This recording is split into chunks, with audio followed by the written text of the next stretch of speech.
Good morning. Can you Morning. tell me, you're James Frazier? Yes, ma'am. Okay, thank you for correcting that. Yeah, I Okay, couldn't do it until I got in. okay. I'm going to put you back in the waiting room for just a few minutes. I just needed to see who you were, okay? Yes, dear. Thank you. Thank you.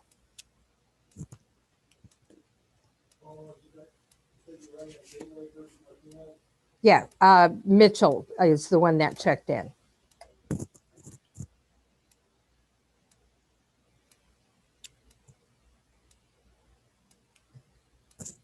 And then I do have Guy Conti for budget and Ronald Roberson.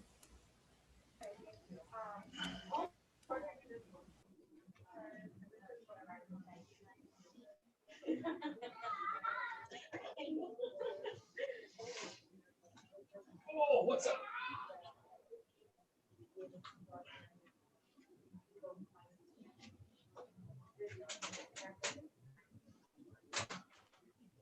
Good morning, Ms. Mitchell. Hello. Counsel, your appearance for Gateway. Yes, Scott Schisler, P48832. Thank you. And Ms. Mitchell, do you know if Ms. Martinez is joining us today? I have no contact with her, so I honestly have no clue. All right. I highly doubt it. I know that some other people have gone to court with her and she hasn't showed up as well. All right, Counsel, you want to wait a while to see if she's going to show up, or you want to see what we can accomplish with Ms. Mitchell? I'm okay with seeing what we can accomplish with Miss Mitchell. All right. Date and time set for a pretrial. Ms. Mitchell, a pretrial is an opportunity for me to get some information about a file. So hopefully we can put it on the calendar and move it towards the ultimate resolution. Understood? Yes, sir. All right. Counsel, where are you at? Are you in need of discovery?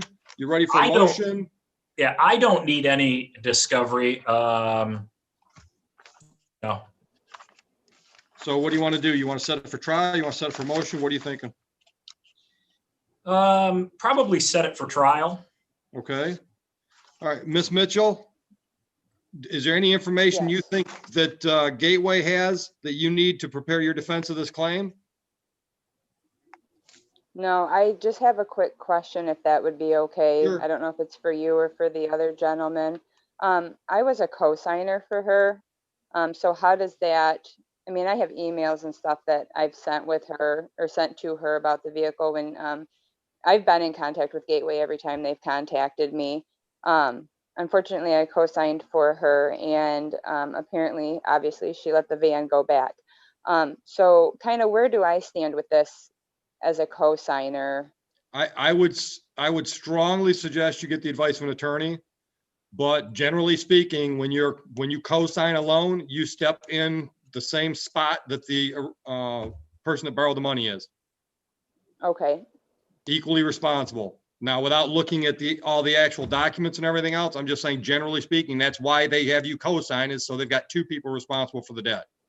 right, yeah, no, I understand that. Okay, I just was trying to figure out if they would, kind of garnish from her first or how that, all operates, I guess is where I'm at. I've never been in this situation before. Counsel, feel free to jump in, but Ms. Mitchell, pretty much in a collections case, it's the low-hanging fruit. Okay, So yeah, if you're easier to find than she is, they're going to get the money from you. Okay. All right, good to know. That does not mean, though, Miss Mitchell, I am willing to try to resolve it with you, give you discounts, set up payment arrangements. I have a phone number here of 257-6954. Is that still accurate? That's not mine. I believe that's hers. Okay. Do you have a phone number? Then I can give you a call and we can talk about it. Yep, it's 517 Yeah. 740 Okay. 4457. Okay. Yeah, I'm not, like I said, I'm not sure. I have some emails, from her. I've already so I co-signed on a couple of things for her, and I'm paying off a $5,000 a trailer bill currently. I pay $217 a month for that, and I'm paying off a Buick Enclave through Huff Auto. I pay almost $300 right now a month for that. And the Gateway, like I said, I have emails from her about the Gateway That's the only contact that I have with her. Okay. I'm So are you not going to be available? Are you going to be available later this afternoon or tomorrow? I've got several hearings this morning, but when would be the best time for me to call you? Probably best would be this afternoon if all possible. Okay. The kids are home, unfortunately, virtually tomorrow, so it might be a little bit harder to Okay. hear Well, you, but I will give you a call this afternoon and we will talk about what your options are. okay, great. All right, well, I appreciate it. Thank you very much. Counsel, do you want to set this for another pre-trial? Or do you want to just get it scheduled for a bench trial? I would say let's just schedule it for a bench trial. If I'm able Okay. to resolve it, I'll get in a consent judgment. And Okay. if not, then we'll have something set. All right, Ms. Mitchell, I caught your phone number when you were giving it to counsel. So my secretary is going to reach out to you and the attorney for plaintiff. We'll pick a trial date. We'll do that trial by Zoom unless somebody's got some objections. In other words, the same way we're meeting today.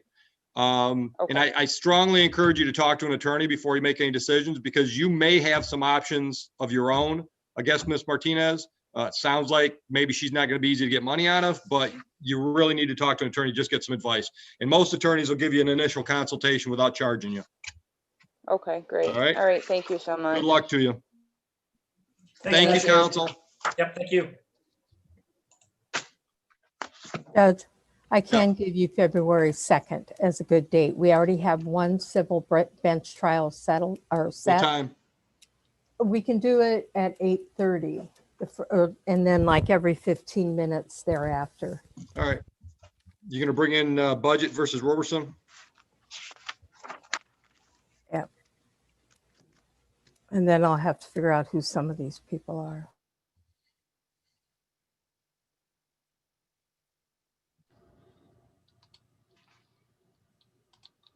Good morning, counsel. Good morning, Your Honor. How are you? Excellent.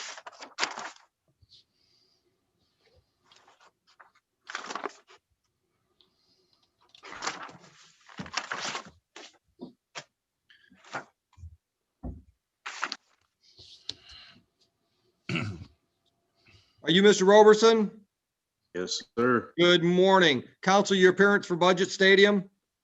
Good morning, Your Honor. Guy Conti on behalf of Budget Stadium Towing, the plaintiff. And today's date and time set for a pretrial, correct, gentlemen? Yes, Your Honor. Mr. Robertson, a pretrial is an opportunity for me to get some information about the file so I can hopefully set it on the calendar and move it towards a resolution. Counsel, where are you at for budget? You need any discovery? You ready for motion or a trial? Your Honor, well, actually, I would appreciate an opportunity to talk to Mr. Roberson. And other than that, I don't need any discovery, but that would be up to Mr. Roberson. You want me to stick you in a breakout room for just a few minutes? I think that'd be a great idea, Your Honor. Mr. Roberson, did I lose you? There you are. Mr. Roberson, we'll put you in a private breakout room so you can have a conversation with Mr. Conti. How's that? Okay. All right. Paul, if you want to do that. And then I suggest, I assume that Isaac that's in our waiting room is probably our first defendant. Yeah, but I don't see an attorney.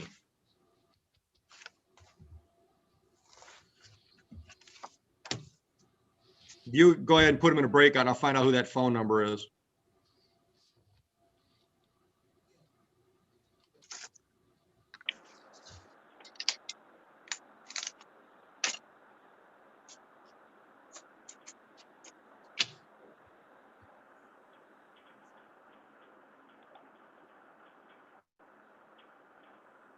Phone number ending in 89.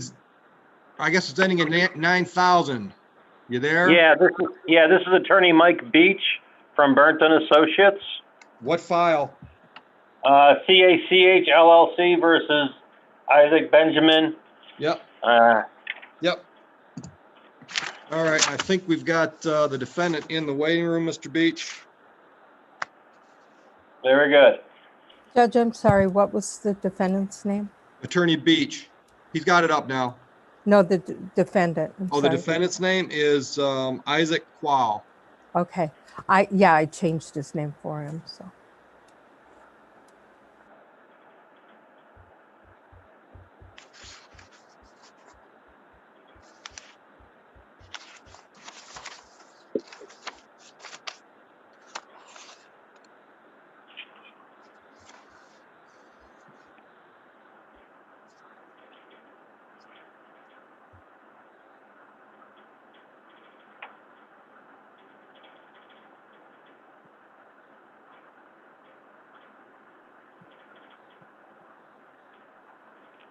Good morning, sir. Is your name Somaya Qual?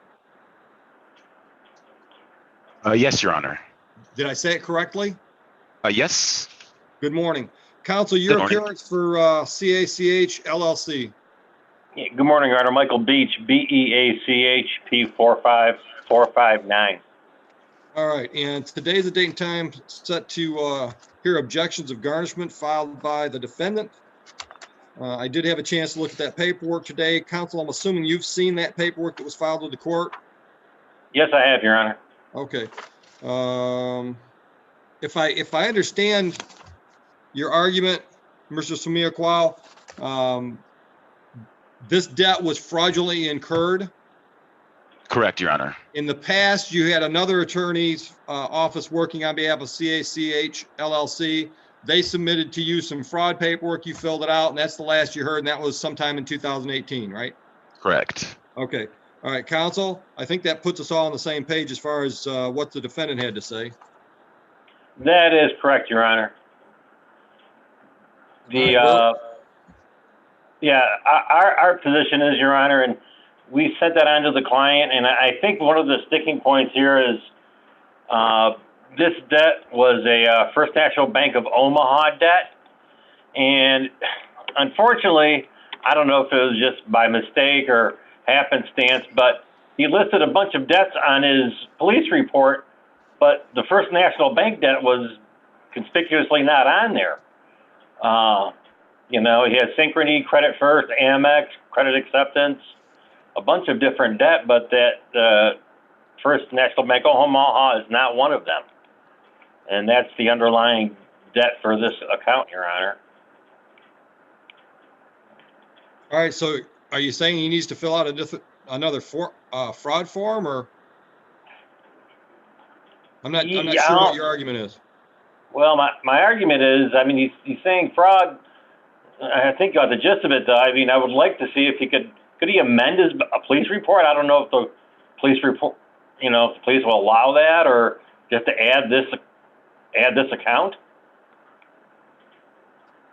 Well, they might allow that. I don't know why not. Which department did you make the report with, sir? It was the Sumter Police Department. Okay. All right. And you're still local, right? You're living in Westland now? Yes. All right. Counsel, we could always adjourn this, give them a chance to do that if that allows you to move the paperwork forward. Yeah, that would help, Your Honor. All right. Sir, you understand the argument Mr. Beach is making?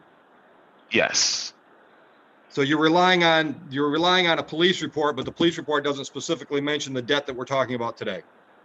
Yes. Truthfully, I was not aware that I had not added it when I was filling out the report. I thought I had, and Okay. apparently I did not. All right. Let me get another date for you fellas. Okay. Okay, thank you. Your Honor, it's my full expectation if he does that, there's a high likelihood that they'll just go ahead and agree to set aside the case. Okay. But I just need to, you know, cross the T's and dot the Yeah. I's. Sure.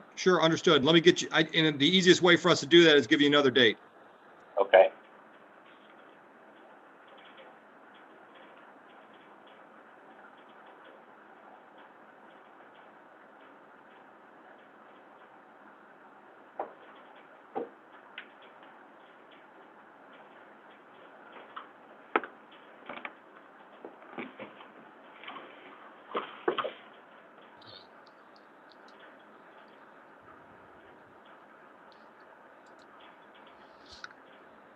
All right, gentlemen, I can give you February 16th or March 16th.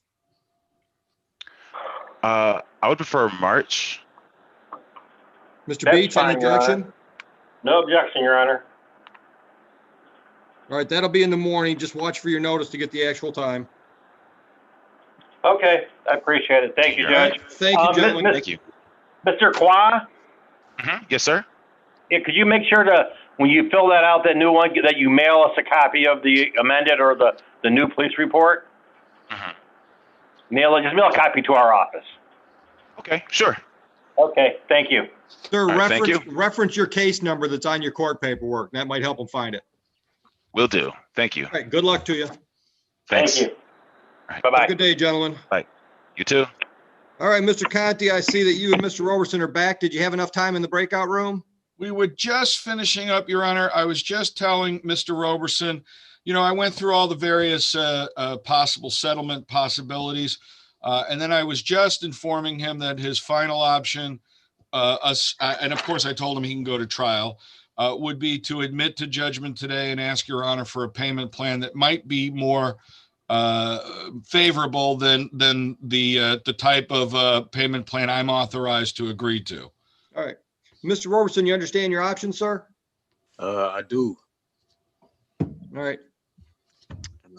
I would like to admit that I do owe the money, and I would like to ask for a more reasonable payment plan. Okay.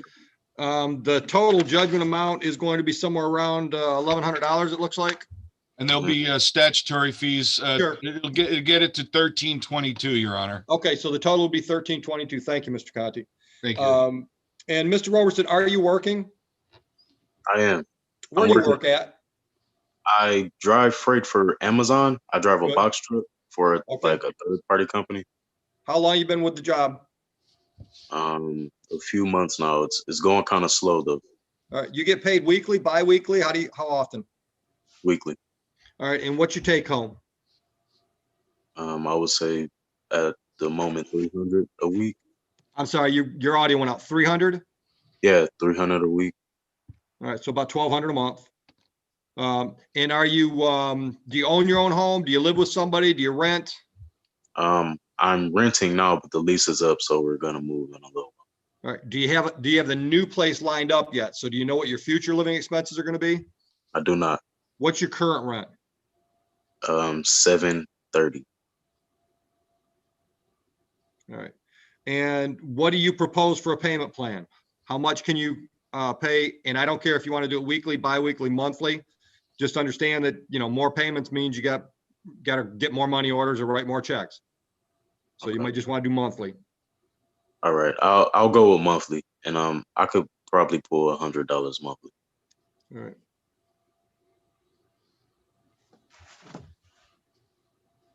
All right, Mr. Conti, I know the answer, I think, but I'm going to ask it anyhow, just to be polite to you. Are you okay with just having the discussion about the installment payment plan informally without him filing the formal motion? I have no objection to that, Your Honor. However, I do have a pro forma objection to $100 per month. I understand that. Here's what I want to do. Let's set this up. And we can do this one of two ways. Actually, the cleanest way, Mr. Conti, is why don't you and Mr. Roberson enter into a consent judgment today? Yes. Mr. Roberson, I'll have Mr. Roberson file that installment plan. You don't object to it, or even if you do, and I'm going to order $100 a month for a 6-month review. Your Honor, And I'll explain this, Mr. Roberson. Mr. Conti and I are speaking lawyer language. Your Honor, and Mr. Roberson, when I was dating my wife, I actually had to buy her a book called Living with Lawyers. She didn't understand that every time we had an argument, there was a jury in the room, that I tried to win with the jury and not with her. Did the book help her at all, Mr. Conti? Yes, actually, it really did. Yeah, it really did. Yeah, it helped us. It really did. Awesome. Yeah. Okay, Your Honor. So what I can do is if Mr. Roberson, as you understand, Your Honor, with improper, it's a little difficult to do consents. If he'll waive presentment, I'll do the consent judgment, send it on in, and you can. What I'll do is I'll put the installments that you're ordering in the consent, and I'll just put a little note that there was an objection to it, and it's being ordered over that's the fine. objection. That's great. And I'll put everything into the consent judgment and send it on into the court. Great. That'll save some paperwork for Mr. Roberson and the court. All right. So, Mr. Roberson, here's what it amounts to. Okay. Once, and Mr. Conti, if you'd like to, we can probably get an email from Mr. Roberson. You can send that to him. He can send you an email that gives you permission to sign his name then. Sure. Mr. Roberson, are you willing to do that? Sure. All right. Go ahead. Give an email address. My email address is Ronald Roberson 617 @gmail.com. All right. So here's what the paperwork's going to say, that you've agreed that you owe that. I think it was 1322. Yes. Right? You agree that you owe that. I'm ordering monthly payment plan of $100 per month, but that's only for 6 months. At the end of 6 months, budget can either choose to have a review hearing with me, quiz you about your finances, see if you're able to make more, larger payments at that point. Or if they're satisfied with taking the $100 a month, they can just let it ride without motioning it up in front of the court. You understand that? Gotcha. But you're guaranteed that they're not gonna be getting more than $100 a month out of your wages for 6 months. After that, we don't know yet. Because the only thing this is gonna stop is them garnishing your paycheck. If you hit the mega millions and they see that, they can come after that money. They can go after your state income tax return. They can send the court officer out to seize your car and other assets. All this order is going to stop is a wage garnishment. You understand all that? Okay. All right. You have any questions? No, I do not. All right. So Mr. Conti will send you the paperwork by email. If it meets with what you've agreed to, just send him a confirmation that says that meets my agreement. You can sign my name. Then he'll sign your name and his name, send it to the court, and then I'll sign it and we'll get it out. Okay. All right. All right. And Good Mr. luck to Robertson, you. I'll also, with the email, send you information on how to make payments, okay? Gotcha. All right. And what I can also say, Mr. Robertson, is I cannot make any promises, but I believe that the only thing that they will do in addition to this is attempt to get your state tax refund, not your federal tax refund, your state tax refund. I don't believe we'll be sending anyone out to seize your car.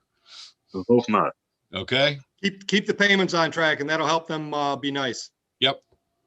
Sounds good, man. Good luck, Mr. Robertson. Mr. Conti, as always, it's a pleasure. Enjoy your day. Thanks, Your Honor. You too. Bye, Mr. Robertson. All right. See you guys. Judge, I'm going to find out who this A&M Law is. Robbie Unate, I don't know who that is. Yep. Good morning, sir. Can you tell me what case you're here on, please? Yeah, I'm here for 3 separate cases. The first one is, do you want the full case name or just the number? The full case name, please. CarePoint Physical on behalf of Anita Webb versus Farmers. And that's case number 2028. We don't need the case number, counsel, just names. Okay. Okay. We do have John Betts in for that one. You want me to bring him in, Judge? Nope, I want to know the other ones counsel's here for first. Okay. All 3 are with John Betts. All right, that's Grossbeck, what I RX. thought. Okay, that's fine. Bring Mr. Betts in. Counsel, which one do you want to start with? You care? Whichever one you want. They're all the same issue.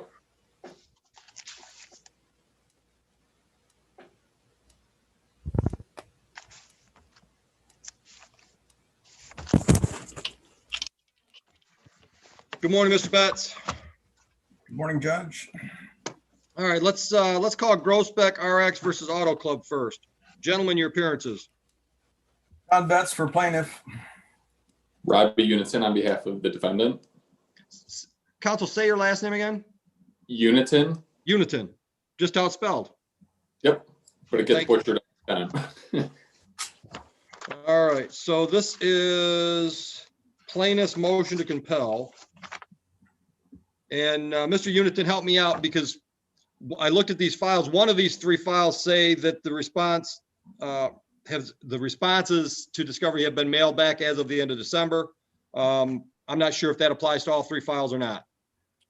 On all 3, all the claim files have been produced and discovery's been answered. We produced the claim file on this one on 1/15.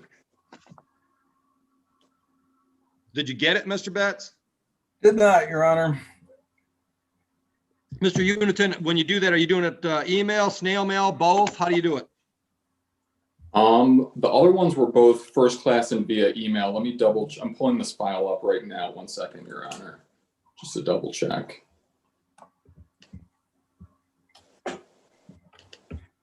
Judge, if I may, these 3 cases that are scheduled for motions to compel discovery are essentially all on the same facts. They all involve medical provider claims involving a motor vehicle accident victim.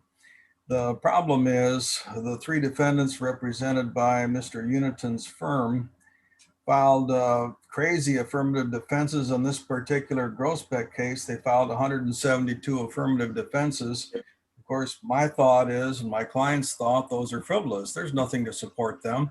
So we filed requests for the defendant to produce the documents that support these defenses.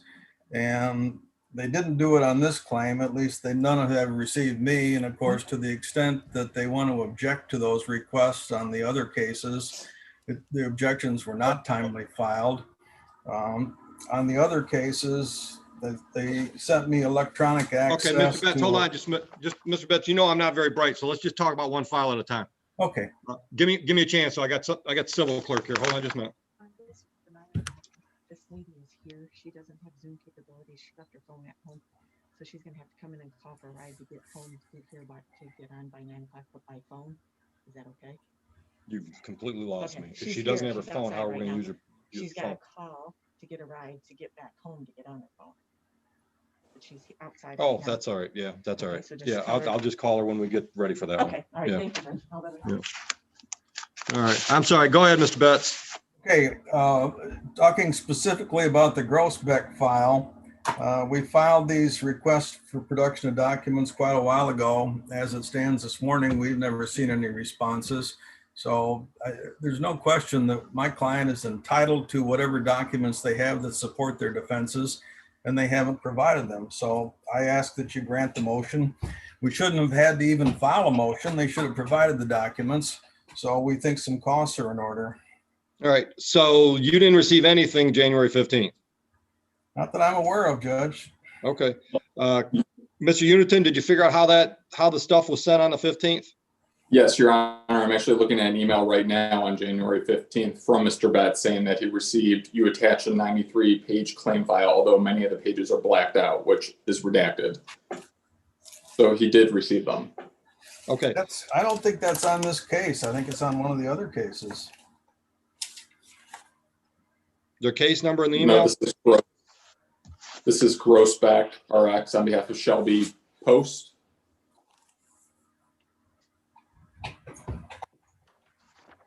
All right. And did that email, Mr. Uniton, include the support for the 172 affirmative defenses that were alleged? Yeah, I mean, it was the entire, all the claim file materials that we have that were non-privileged and confidential were produced.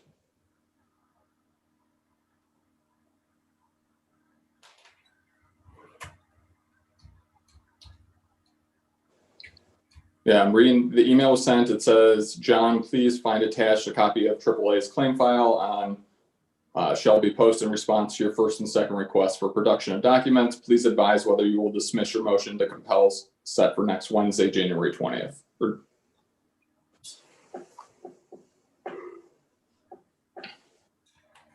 And you got a response from Mr. Betts on that one? Correct. All right. Did you find it yet, Mr. Betts? Email, Judge, but at any rate, even if that's true, I mean, I don't have anything that I can put my hands on right this minute that shows that. It's way belated. They haven't provided the documents. We still ask that the Okay, motion- Mr. Betts, you keep saying they haven't provided the documents, but he just read me an email that you said saying, I got the documents. Let me see if Now, I understand they might have been late, but late is different than never.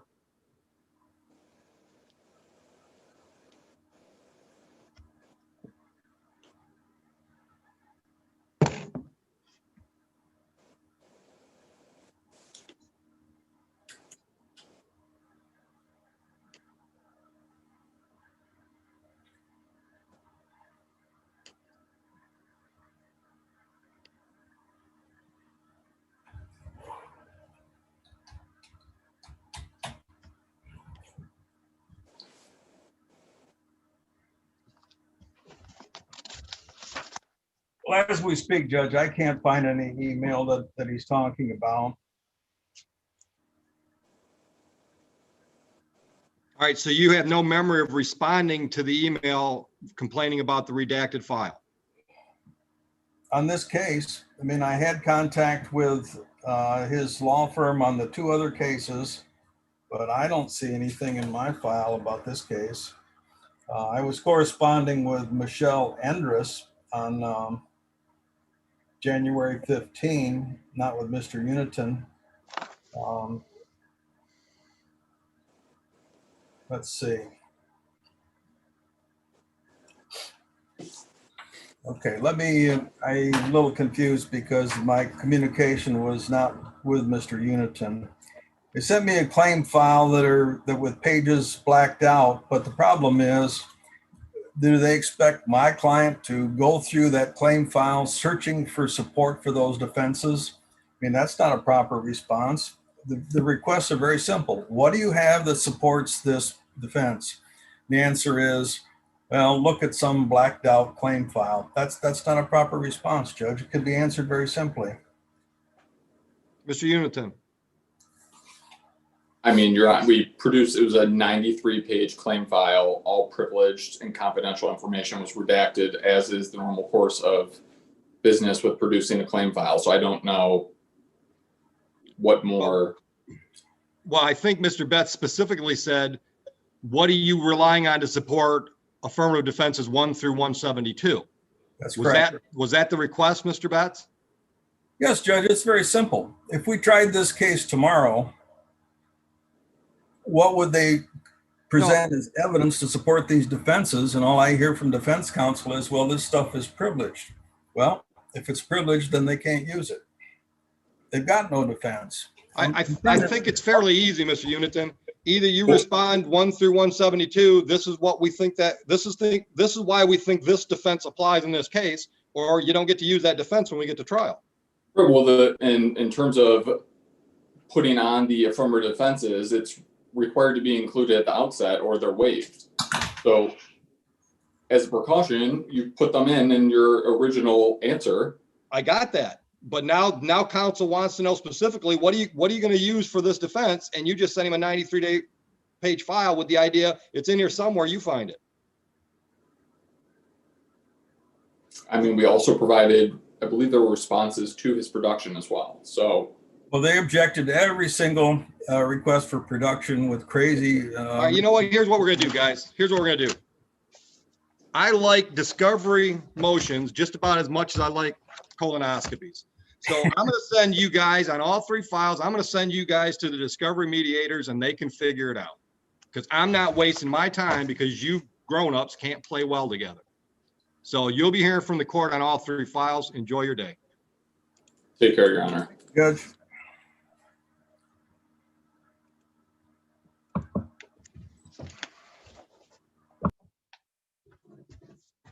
Bring me some work that actually matters. Who? What's your name? Yeah, he's an attorney. I don't know which one, but he's probably covering for somebody. Good morning. Good morning, counsel. sir. Which file are you on? Here for plaintiff on Discover versus Kim Dupree. I do not see Ms. Dupree yet, but now we know you're here.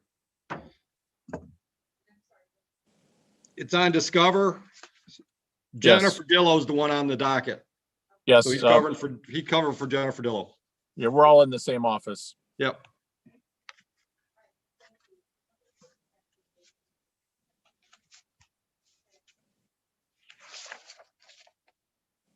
I'm going to put you back in the waiting room until she checks in, okay?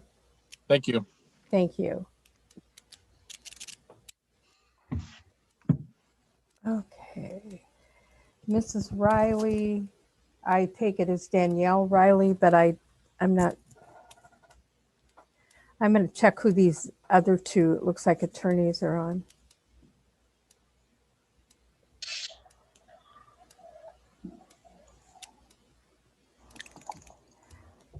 Good morning. Good morning. Can you tell me what case you're here on, please? This is on, 1 second. Crescent Bank and Trust versus Danielle Riley. Oh, okay. And you're the attorney, correct? For Crescent. Thank you. I'll bring her in. Okay. Why don't you find out who somebody else is too?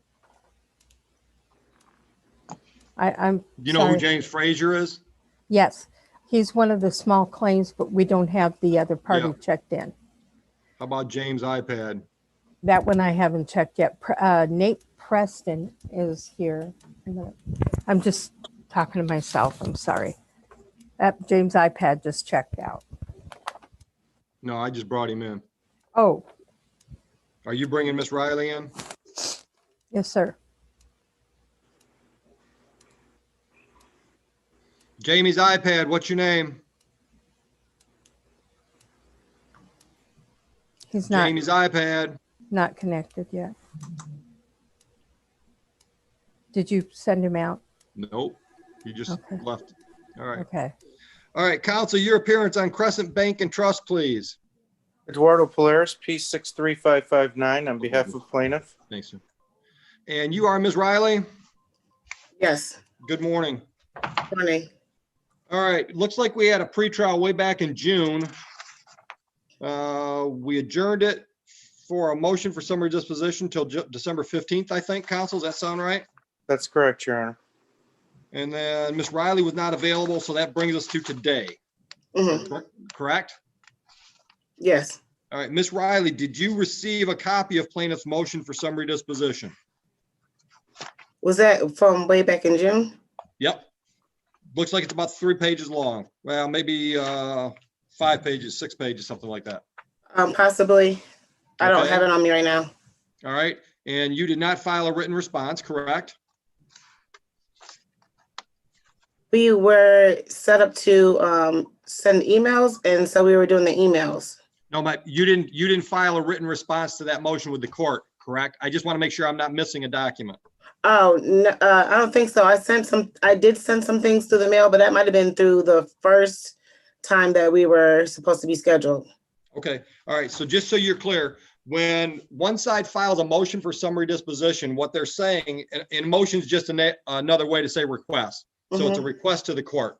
What they're saying is that based on the undisputed facts in the case and the law that applies to those facts, they're entitled to their judgment. If I agree with that argument from that side, in this case, it's the plaintiff's side. If I agree with that, then they're going to get a judgment against you for the amount they seek. If I disagree with that argument, then we're going to move forward with the case. And at this point, probably the next step would be a trial date. Do you understand that? Mm-hmm. All right. Counsel, do you want to hit the high points of your motion? I can, Your Honor, yes. Obviously, Your Honor, we filed this motion under MCR 2.116 C9 C10. I think it's most important to focus on the fact that there's no material issue of fact. If you look at the defendant's answer, it's not in proper form, but ultimately her only argument is that we haven't given any reason as to why the judgment should be granted. In our motion, Your Honor, we attached a copy of the original application, all of the loan information showing that the defendant did indeed apply for financing for a motor vehicle purchase. Pursuant to the terms of that, she was to make monthly payments. We have attached our payment history log showing that the defendant did make some payments and then eventually stopped making payments. The vehicle was then repossessed. That's clear from the exhibits, and that there was a deficiency balance. Pursuant to the contract terms, the defendant is liable for the entire deficiency balance minus any payments received or any value for the vehicle if it was sold at auction. That adjustment has been provided. We have reduced this down to a sum certain. Given the fact that the defendant's answer doesn't really raise a real defense to this matter, the court would be authorized to enter a judgment under MCR 2.11, or I'm sorry, under Michigan Court Rule 2.116 C10, just based on the pleadings. There's really no defense mentioned. There's no affirmative defenses, and there's really no response to the factual allegations. But we take it further, MCR 2.116 C9. There's no material issue of fact. The defendant did not respond to this. She doesn't seem to in any way offer any evidence contrary to what's before the court. Based on that, Your Honor, we believe we are entitled to a judgment as a matter of law. Thank you, counsel. Ms. Riley, I'll give you a chance to respond if you'd like. Now, are you talking about in regards to the different payment situations that I've had and that we were trying to determine what we were going to settle with? Are you asking the attorney a question? Yeah, is that what he's in regards to talking about? He's talking about the underlying claim against you from Crescent for almost $8,300. Okay, and then we discussed, well, we went back and forth with what we were going to settle on, and I was waiting on a response from him to find out what we were going to settle on. So now I'm Okay. confused. All right, counsel, I could put you in a breakout room if there's a settlement possibility here. There was a settlement that was rejected, Your Honor. From my notes, we were done at that point. Oh, because Okay. I didn't get a response back for the rejection. I know that I was still waiting to hear to find out if they were going to break it down to 24 months or if they were going to keep it at 12 months. The notes that I have here is that you're the one that rejected the offer. No, you guys asked me if I was going to do it for 24 months and if I had a response to that. And I said, is there a way that we could break it down for, or I'm sorry, you guys wanted it for 12 months at 4 something. And I asked you guys if there was a way that we could get it settled down to breaking it into the 2 years, which is 12 months and 12 Okay. months. Yeah. But I didn't get a response back. Well, obviously, shouldn't be before the court, any settlement negotiations, but we did reject that offer. I don't know why you did not get a response to that. I show a previous attorney was handling this file, but that offer for 24 months or for 24 months has been rejected. All right, so Ms. Riley, is there anything you want to present by way of defense to the underlying motion from plaintiff? No, pretty much they have everything that I've submitted. So, I mean, there's nothing more that I could really bring to the table for it. All right, thank you, ma'am. And I was going through the file. Of course, I lost it. Now here it is. Looks like you filed an answer, just a 1-paragraph answer back in April of 2020. And you didn't say you didn't owe the money. You just basically said at that point you didn't have any money. You're right. Correct? Yeah. Okay. All right. I'm going to grant plaintiff's motion for summary disposition. Counsel, if you'll submit an order to that effect. I will, Your Honor. All right. Well, hold on. Let me see if there's one in the file. I don't think there was one in the file already.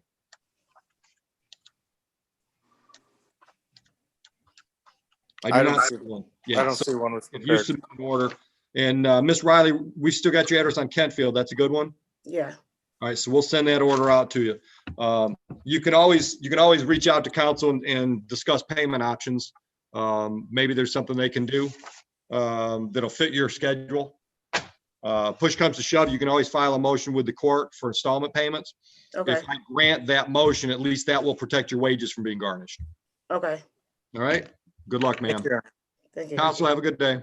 You too, Your Honor.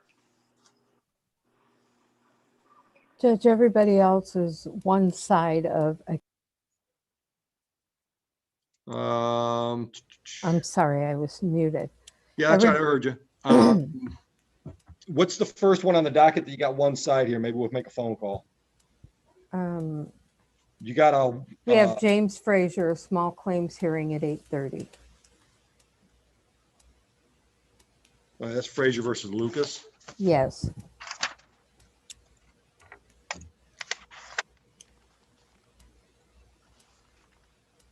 Bring Frazier in.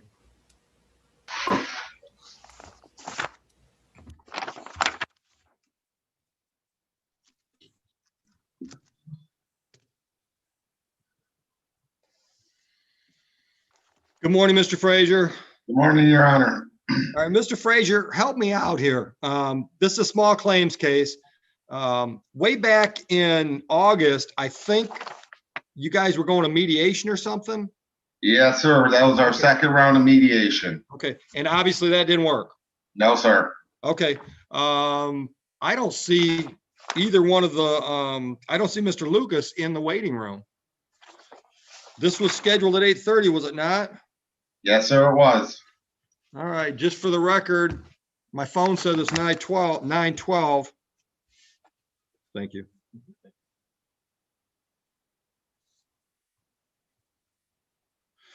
All right, so let's, this was a personal loan, is that right? Yes, sir. All right, so what are you seeking today?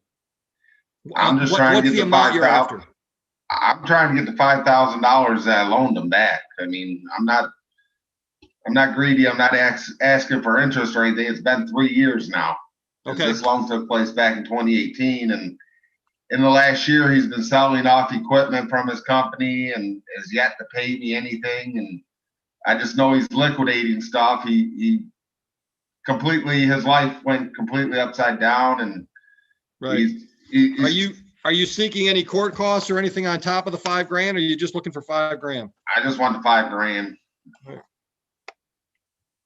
All right, because he's over 30, well, he's almost 45 minutes late for the hearing now. We haven't heard from him. You're entitled to a default judgment. Now, that doesn't mean he won't file a motion to say, Judge, I was in a car accident. That's why I couldn't get on Zoom, or, whatever. So we might have to look at it. We might have to look at that issue. But unless he files a motion to set aside the default, you've got a default that you can collect your money on, or, use to collect your money. I understand that. All right. I'll have one of my clerks put that together. I'll sign it. We'll get it out today, hopefully. Thank you, sir. Enjoy your day, sir. You too, sir. The next cases I've got are at 9 o'clock. Nate Preston is checked in for LVNV. Tabitha Baisley has not checked in yet. I have Poma Christopher. I'm assuming April. Yeah, he's part of Poma- that small claims. Yeah. And, but neither of the defendants have checked in. What about One of a Kind versus White? Nobody showed up on that one? No.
Three, one, three, seven, seven, nine, three, one, seven, seven is not available.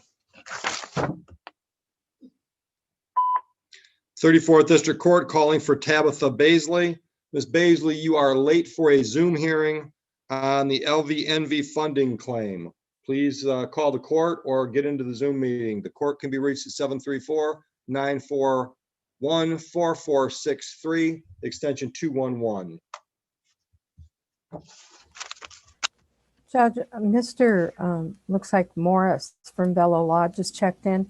He has a case number, but it's not on the docket. You want to check with him? Maybe he's in the wrong Zoom. I don't know if anybody else, I don't know if Judge Green's got a civil docket today or. Okay. He looks like he's being arraigned. Yeah. Good morning, counsel. What morning, file Your are you Honor. on? So the information posted down below is not correct. Just to Yeah, give me your client's name. Client's name is Automobile Club of Michigan, and the case is 202024, and my name is Brian Narlock. Yeah, defendant's name is Hellis. Yes. Yep. Let's bring Mr. Hellis in, Paula. Counsel, give me your last name again. Narlock, Narlock. Thanks. And good morning, by the way. Good morning to you as well.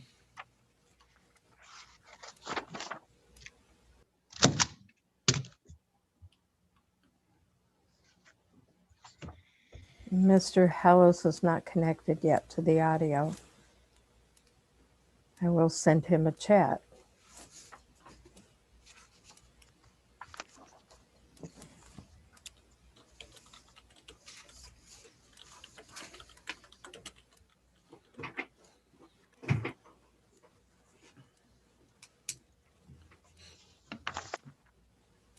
Yeah, I don't have a phone number for him, Paula. Okay. I just sent him a chat, but he's not responding.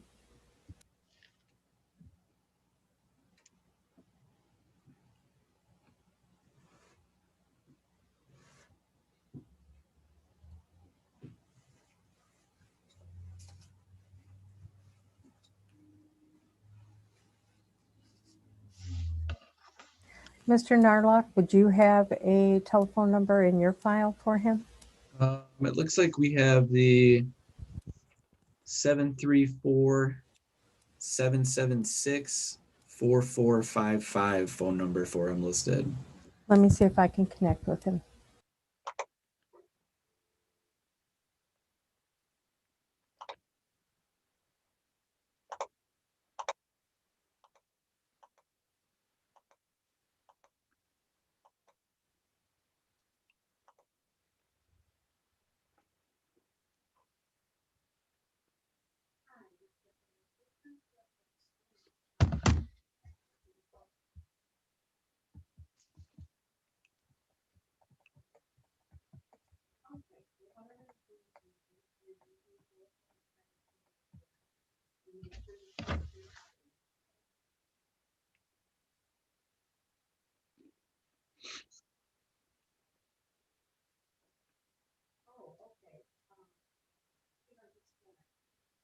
He doesn't have audio on his, and he wants to call in and do it over the phone.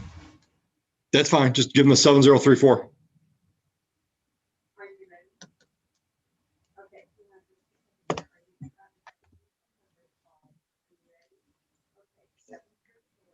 Mr. Nerlock, we'll just put him on my speakerphone here in the court. All right, sounds good. Thank you, Your Honor. It usually works pretty good as far as everybody being able to hear. Okay.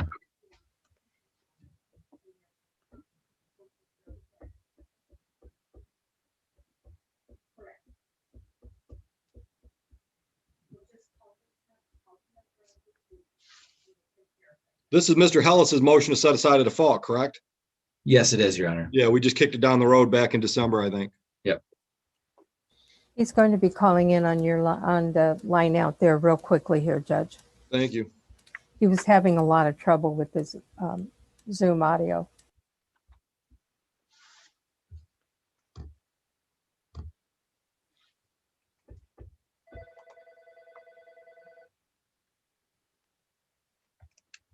Good morning.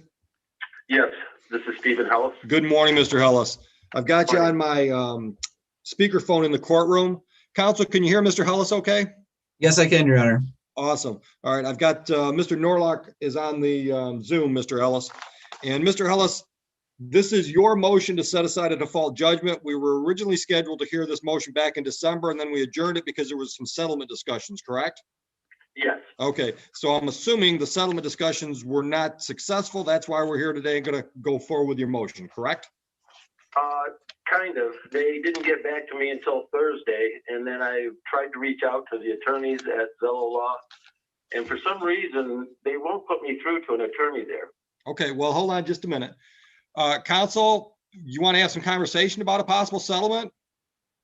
I mean, you could just mute yourself and I'll hang up with Mr. Hellis. You can give him a phone call.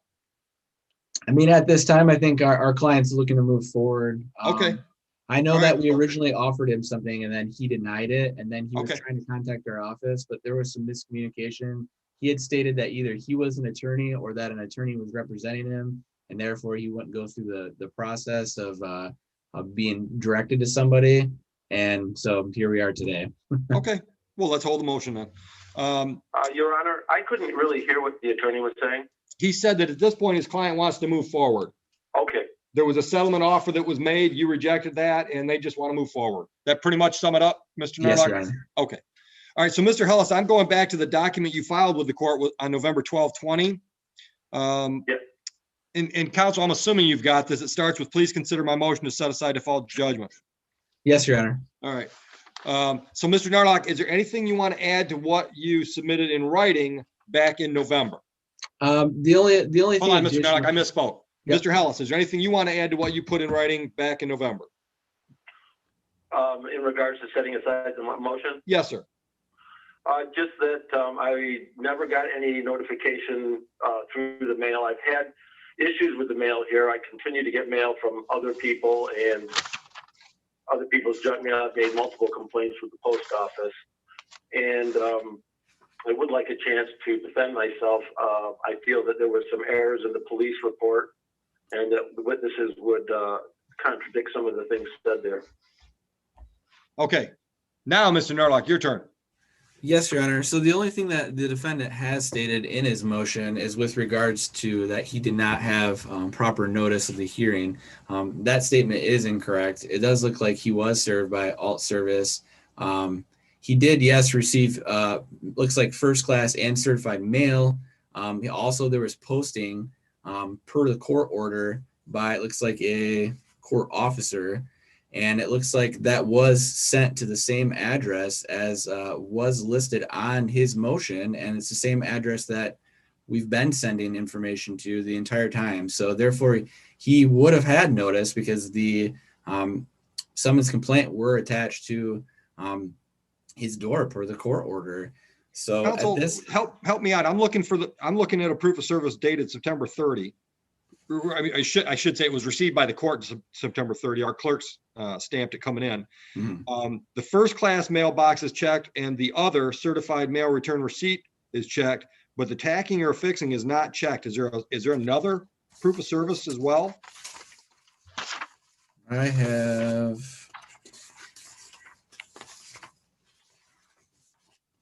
There is a proof of service from 8/29/20. That was done by. Yeah, I just find that Steven Seckles. Yes. Posted by attaching. Okay. All right. So, Mr. Ellis, we've got documentation from a proof of process server that they mailed it to you first class. They mailed it to you certified mail with return receipt requested, and they tacked it on your or attached it to your door. And you're telling I did not receive anything through the mail. All right. Did you receive something tacked to your door back in August? No, I didn't.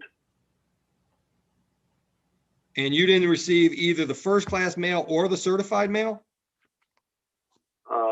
I have nothing from the court other than the court notice I got where I hold sent on, in hold for the on, hold request on. for the hearing and then Hold you guys on, sent Mr. me Ellis. something back. Hold on, Mr. Ellis. I'm not talking about things you would have received from the court. This would have been service of process of the initial lawsuit documents from Automobile Club through their process server. No, I've never been in touch with a processor server and I've never talked to one and I've never received anything from one. The only law packet I got was from Zillow Law, and I think it was after the case had been settled. I mean, after you had ruled on the case and I had requested the hearing. After the default judgment, correct? Yeah. Okay. And what's your defense to the claim? You mean for the, as far as the incident? Yeah, the underlying claim. And I apologize. I usually start with this lecture. When I'm looking at a motion to set aside default, there are two questions I look at. One, did you have a good reason for not doing whatever led to the default? In your case, answering the lawsuit. And two, what's your defense? My defense would be that the fault of the accident was the client of AAA, and that the police did not report all the information. We got into a dispute at the time over my car being towed away when it was on private property. And he did not put down what the witnesses were saying, which was stating clearly that it was the fault of the other driver who caused the accident. All right, when you, and just for clarification, when you say he, you mean the officer you were talking to? The police, yes, the police officer. Okay. And then I assumed that the other driver had gotten the ticket because I went to the hospital on a in the ambulance, and I never received the ticket. So I thought it was his fault. The witnesses said it was his fault. I didn't get a ticket, so I was under the belief that he got the ticket and it was his fault. And then it wasn't until, I don't remember exactly, but we'll say roughly a year ago, somebody, I believe, from the attorney's law office contacted me, was stating that they were trying to sue me for some money. Okay. All right. Anything else That was to the add? first time I was aware that I was the one who was blamed for the incident. And I stated to them at the time that I wasn't, never heard back from them again, and I thought that was it. Okay. Anything else you want to add? I'm going to give Mr. Narlock a chance to respond. No. All right, counsel? Your Honor, at the time, it looks like he did not provide, with his motion, he hasn't provided an affidavit to verify any of this information. So right now, we're only going on conclusory evidence, this fact that he's just making statements and he has nothing to verify any of these claims. Our client, our plaintiff, has provided information originally that determined that the defendant did not have a policy of no-fault insurance as required in the Michigan No-Fault Act. He was determined to be at fault, and plaintiffs insured paid the amount, and now they're requesting that amount from the defendant because he did not have a policy of no-fault insurance in effect at the time of the incident. Counsel, in my mind just went blank.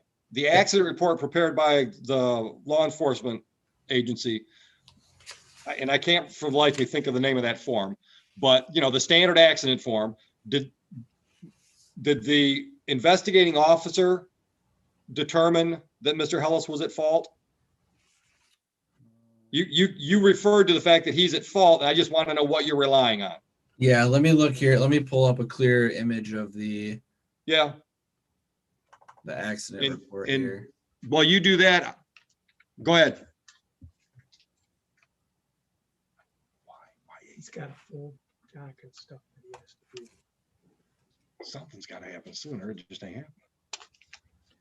Man, I hope so, Al. Otherwise, I'll never believe anything I see on the internet. The Simpsons did it again. They put us out to send it to you.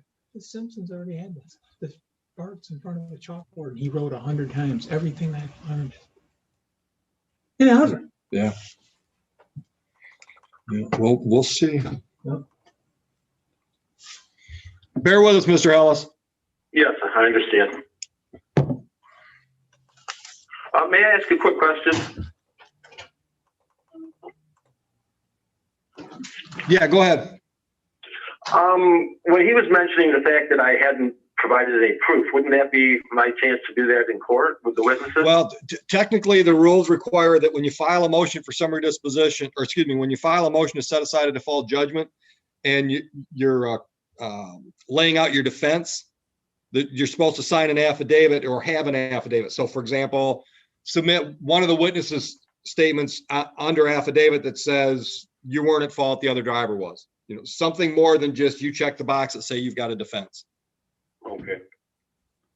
Thank you. You're welcome.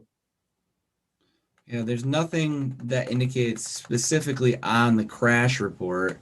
It just states that the defendant's vehicle was in the left turn lane, and the other vehicle was traveling southbound, changed lanes into the curb. Vehicle 1 did not see, which is the defendant's vehicle. Vehicle 2 turned left in front of the vehicle, and vehicle 2 was struck on the passenger side of the vehicle. Vehicle 1 was transported to the hospital, and both the occupants refused medical treatment. But there's nothing that specifically indicates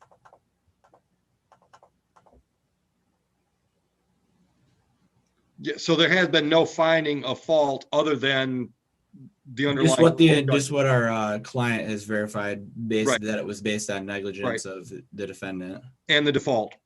Correct. Right. Okay. All right. Anything else, Mr. Narlock? Not at this time, Your Honor. Mr. Hellis, anything else from you? No, other than the fact that I don't believe I was at fault in the accident and would like a chance to prove that. Understood. Mr. Hellis, unfortunately, I'm going to rule against you. You say you didn't get notice, but the plaintiff did everything they could possibly have done to give you notice. They mailed it. I've been in the hospital. Okay, Mr. and Hellis. I've been very ill. Mr. Hellis, I'm going to ask you not to interrupt me. Okay, sorry. And I've said at least twice, and I think 3 times, is there anything else? Is there anything else? And you've told me no. So now it's not time for more information to go to the court. It's time for the court to make a decision. and I'm ruling against you. The plaintiff did everything they were required to do, and to be honest with you, I'm not sure what else they could have done to provide notice to you. And as I just mentioned, when you filed your motion to set aside the default judgment, you did not attach any affidavits. So for those reasons, I am going to rule against you, and the default judgment will stand. Now, I'm going to suggest, and counsel, correct me if I'm wrong, I'm going to suggest that Mr. Narlock's firm is probably more than willing to discuss with you some kind of payment plan or settlement offer. How do I get in touch with him? Mr. Narlock, can you provide a phone number so that Mr. Hellis can contact you, or would you like to call him with that number that you've got? Your Honor, he does have our phone number, but again, every time that he contacts our office, he refuses to go through the process, verification process to talk They to asked me for my somebody. social security number. I'm not going to give it to them. Yeah, I don't blame him. I wouldn't give you a social security number either. But yeah, that's the way our verification process works. He can submit something in writing, and that would be the other Okay. way that we can Okay. determine. Yeah, All so right, if he wants to Mr. go Hollis, that route.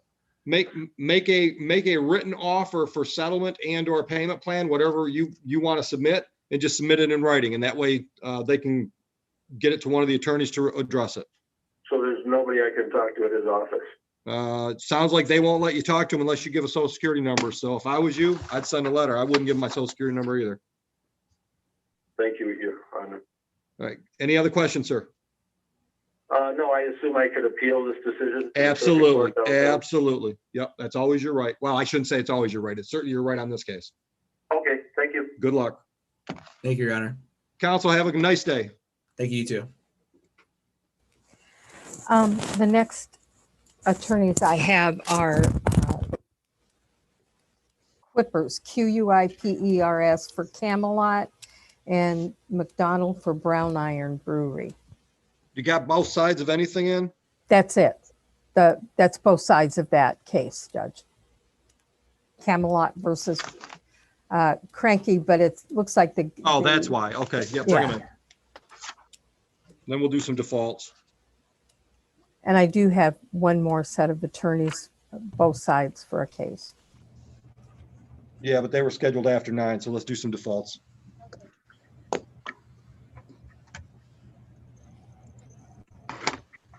All right, gentlemen, case Camelot Villa versus Karenki and Brown Iron Brewery, your appearances. Good morning, Your Honor. Scott McDonald for the employer and Garnishy defendant, Brown Iron Brewery. Good morning, Your Honor. Matthew Kuipers on behalf of Plaintiff Camelot Villa. Good morning, gentlemen. If I'm trying to short circuit this, make it a little quicker. If I remember, if I'm not confusing this file with another file, this is one where Garnishy was sent to the employer, Brown Iron. Brown Iron responded. At that point, there was no employment because everybody was shut down for COVID. At some point, they started paying the judgment debtor, and there was some kind of a supplemental report that was sent back. But in the meantime, a default judgment was taken against Brown Iron. Is that pretty much where we're at? That's a pretty fair summary. Yes, Your Honor. Counsel, you're kind of looking funny, so correct me. No, that's pretty accurate, Your Honor. There's some more detail involved with that. I mean, I can break it down from plaintiff's perspective what the crux of the issue is. Knock yourself out. So essentially, Your Honor, defense counsel did file a disclosure. We did receive some calculation statements and payroll statements, and we did receive some payments. The issue here is that from plaintiff's perspective, this is a tipped employee, works at a restaurant. From plaintiff's perspective, and we did brief this in our brief and cite some statute and case law, tips are actually to be included in the calculation sheets for wage garnishments, and they have not been, which is why a default was taken and why we feel that the calculation sheets and that the garnishment payments we're receiving were invalid, and thus the Garnishy defendant did not meet their burden, which is why we sought judgment. All right, Mr. McDonald. Thank you, Your Honor. This motion was brought under MCL 600-4012 sub 10, which provides that under untimely motion, an employer against whom a judgment has been taken on a writ of garnishment can petition the court for two forms of relief. One would be to set aside the judgment completely, and the other would be to limit the employer's responsibility to the payments that had to be made for during a 56-day period. Plaintiff's notice of default that was sent out to my client in September identified one default. That was the failure to submit garnishment calculations. As of today, garnishment calculations have been submitted to the plaintiff on SCAO forms for every pay period in question. In addition, the employer has made payments on the garnishment, as the court sort of alluded to initially, for 4 pay periods between July and August, and then starting in late November, 4 more pay periods until we get to the present time. And they're continuing to make payments. The employee, by the way, has been converted over from a tip earning employee to a pure hourly employee. So the tip issue shouldn't be an issue. You shouldn't be an argument in the future, or shouldn't be an issue. But these time periods are important because the payments that have been made represent 8 pay periods. Each pay period is 14 days. That's 112 days of compliance. So under the statute, my client is already far exceeded the 56-day period requirement of making payments. Couple other noteworthy things just to address some issues in plaintiff's response. Plaintiff's response argues, I was a little confused at first, but they argue that my client's reliance in its motion on MCR 2.603, the normal court rule governing setting aside default judgments, is misplaced. But of course, we didn't make that argument anywhere in our motion. Plaintiff also argues in its response that the proper remedy is not under that court rule, the usual court rule, but under the statute, which in fact we are relying on.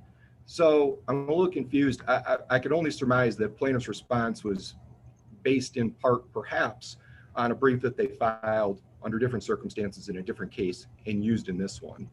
But I thought that was noteworthy. Also, plaintiff has represented in its brief that no affidavit was attached as required, and that's not true.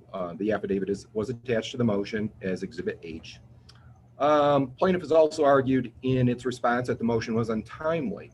Well, under the statute, the motion has to be brought within 21 days following the entry of the default judgment. The default judgment in this case was entered according to the Register of Actions on December 7th, and our motion was filed on December 21st, 14 days later. Therefore, in my view, I don't think it's even arguable. I think the motion was timely. The final argument, which Mr. Kuipers mentioned, it seems to be that the employer is responsible for collecting tips and making payment from those tips. Again, the employer is no longer a tip earning, or the employee rather, is no longer tip earning, but even when she was, federal guidance is pretty clear that tips are considered to be a gift from the customer and are not a wage received from the employer. And I looked at the statute, the Michigan Wage and Hour Act, in the case law that plaintiff cited, and I don't see that it's contradicted. The Michigan Wage and Hour Act says that employer, it covers compensation and fringe benefits, but tips are not a fringe benefit provided by the employer. It's, again, a gift from the customer. So I think that I've got to respectfully disagree with plaintiff's position on that one. But to summarize, my client, the employer, has filed a timely motion under the statute, which plaintiff has agreed in its response that that's what governs the remedy. And the court may either limit the employer's liability to 56 days of payment, which has already happened, or set aside the default. But either way, the result is the same. Thank you. Mr. Kuiper? Judge, again, I'm just going to focus on the tip issue. With regards to the statute and the case law cited, specifically just quoting from the actual case law, which is Cork v. Appleby's 2000 Michigan Appeals Court case, that dealt with the Wage and Fringe Benefits Act. And in that case, the court held that it was the language was clear in this section that indicates to this court that tips are included in the definition of wages. I mean, that's pretty clear what that means. So from plaintiff's perspective, tips should have been included in the wages. They weren't included on the calculation sheet. On Defendant's Exhibit F, which is a list of employee records, specifically page 4, it goes through and gives quarterly summaries. For this particular case, quarters 3 and 4 are of relevance in that in quarter 3, there was $8,151 in tips registered by the employer. And in quarter 4, there's $8,260 or $67 in tips registered by the employer, which again weren't included in the garnishment calculation. And if they would have been, that would have resulted in another $4,104 being paid to plaintiff from the garnishment, which is the very least that plaintiff is asking be done to remedy the situation, Your Honor.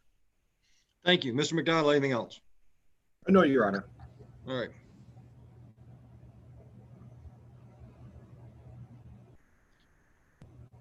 I hate it when you guys test me. Mr. Kuipers, isn't there, am I saying that right, Kuipers? Yes, correct.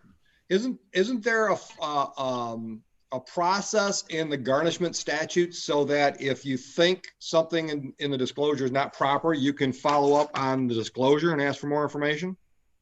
That was done, Your Honor. And while we did receive all the requested garnishee calculation sheets, again, they only listed the actual wage amount, not the tip amount. And I believe that was discussed with Mr. McDonald by Attorney Ryan Fishman, and he can attest to that or not. But from plaintiff's perspective, there's been ample opportunity to correct this issue. But it has yet to be corrected. And from our reading of the statute and the case law, again, tips should have been included, which is why at the very least we're asking for the back pay of those tips. All right. All right. Yeah, I got you. So you agree that it's not an issue going forward because she's no longer getting tips, but you think you're owed some money from that period when she was getting tips? Correct. I mean, if she's not receiving tips anymore, obviously that removes our issue with this. And like I said, we've been receiving payments on the wage amounts. It's just the real issue is the tips, which is why the garnishee default was filed. All right. How you know? And I'll give you a chance, Mr. McDonald, just a minute. But let me throw this out. I'm trying to envision how this works. In the old days when I actually used to go to the local bar and have a burger for lunch, we 4 or 5 of us sit at the table. We'd throw some cash on the table. We'd walk out. How's the employer supposed to keep track of that? I mean, this place, it's pretty much the cook in the back room and the waitress out front. There's nobody keeping track of anything. Judge, I agree with you. The only thing I'd refer to is Defendant's Exhibit F, which actually lists the amount of tips, both in cash and credit, that this employee apparently got per quarter, per day, per pay period. So obviously they're tracking it. And further, I looked up the federal law that the defense cited from Lara, and it actually says that if the cash wages are paid directly, or let's see, the amount of any tip credit claimed by the employer under federal or state earning are earnings for purposes of garnishment. And I'm assuming the fact that they're tracking these, meaning they're claiming them for some sort of credit, I don't really know. But regardless, Michigan case law is 100% clear that tips are considered wages and therefore subject to garnishment. So how much do you, what's your calculation, Mr. Carper? What do you think the plaintiff is made, what does the plaintiff need to be made whole for that time period when she was being tipped? So as I said, we're just looking at quarters 3 and 4 here because that's when the garnishment or the defendant was being paid tips here. Based on that, which is Exhibit F, page 4 of the defense production, I have $8,151 in tips in Q3 and $8,267 in Q4, which if you take 25% of that total is $4,104. Thank you. Mr. McDonald, response? Your Honor, to the extent that, so couple of things is I represent a number of restaurants. Normally, this issue doesn't even come this far because typically the moment that a tip earning employee is garnished, they quit and they move on to the next restaurant. Yeah, that's my experience too. Right. Yeah. And then, it's pretty commonplace. So what I would say is simply this: by converting this employee, the employer has gone to great lengths to try to keep this employee employed, right, during the fits and starts due to the COVID pandemic. And in fact, converting her over to an hourly wage, I think she's making like $18 an hour right now. Wow. In the interest of trying to take care of this writ of garnishment, right? Number one, retaining the employee, but if the employee leaves, there's no more payments on the writ of garnishment. So I would suggest to the court that under the statute, the fact that the employer has complied with for 112 days of the period rather than 56, that we should count our blessings and move forward. All right. Give me a minute, gentlemen. She's Yeah, I know. I got her phone number. I said I'd call her when we got to that file. Okay. Yeah. I told Christine to tell her to sit by the phone and wait to be paid. That was LVNV. Yep. All right. Thank you, gentlemen. Thank you, Your Honor. Thank you. Mr. McDonald, I'm going to grant your motion. I've always taken the approach that a judgment against the garnishee defendant is a bold step. And other than those situations where I was convinced that the judgment was against the guy that owned the garnishee defendant, I've been very reluctant to do so. And I think that the brewery has gone above and beyond with what they've done. And for that reason, not to mention the fact that they've paid for over 112 days, I'm going to grant the motion. And I'm going to ask Mr. McDonald to submit an order if he would. And Mr. Kuipers, I have to compliment you. I've been doing Zoom for longer than I want to admit, and this is the first time I've got to see anybody's trophy on the back wall. Yes, Your Honor. I appreciate that. I appreciate that. Although I have to tell you, I don't like it when people decorate them. I had a friend of mine that had a very, very extensive trophy room, and every Christmas season, his wife would hang jingle bells around everything's neck, and that was my kid's I always bit my tongue. My kids' homemade ornaments. They actually hung them up there. So well, that's all right. If the kids did it, then they get a pass. Kids always get a pass. Exactly. Right. Gentlemen, enjoy your day. Thank you for good arguments.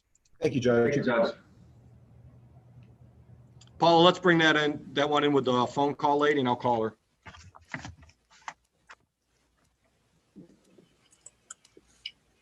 Oh, I'm sorry, Mr. Beers. I meant to bring in Mr. Preston. Hold on. We'll do his while we got him.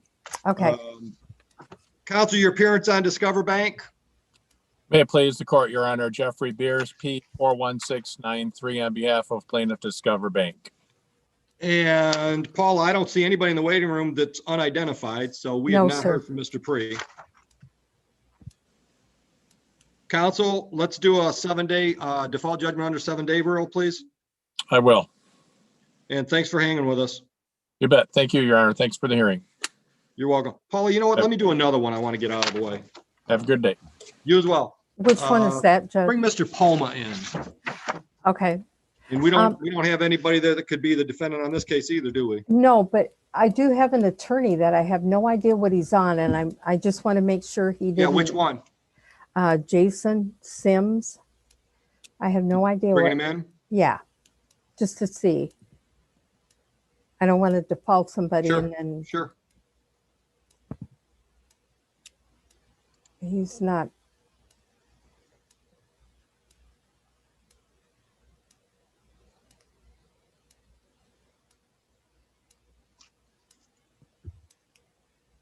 Do you have a number for him? And no, you wouldn't because you don't have any idea what. Yeah, I don't know who he is. Yeah. All right, I'll try to get one for him. You gonna send him a chat? That, and I'm going to look him up real quick All right. in the system. Let me get Mr. Poma out of here and then we'll bring the other one in. Good morning, Mr. Poma. How are you? Not bad. Good morning to you. All right, Mr. Poma, you're here for a small claims case that was actually scheduled at 9 o'clock, correct? Correct. And is Mrs. Poma with you? Because I noticed she's also on the file. Good morning, ma'am. Right here. All right, the defendants in this case are Amanda Sarhat and Gap Realty, and they have not appeared in my Zoom waiting room today. Okay. So you're entitled to a default judgment today. So I'm gonna ask a couple questions of you, and then we'll go ahead and prepare that judgment. All right. I briefly looked at this file. I know it's got something to do with a home deal. So I'm just gonna cut to the chase. What dollar amount are you after from the defendants, and then explain why? So let's start with the number. Okay. The dollar amount of the earnest money was $3,000. All right, so you folks posted an earnest money deposit? They put the deposit up. All right, you were sellers? Yes. Okay, so a prospective buyer, I'm assuming the buyer was Miss Sarhat? Yes. And Miss Sarhat was, go ahead. She through Gap Realty. Right, so Gap was representing Miss Sarhat as the buyer, put up a $3,000 earnest money deposit, and Gap held it?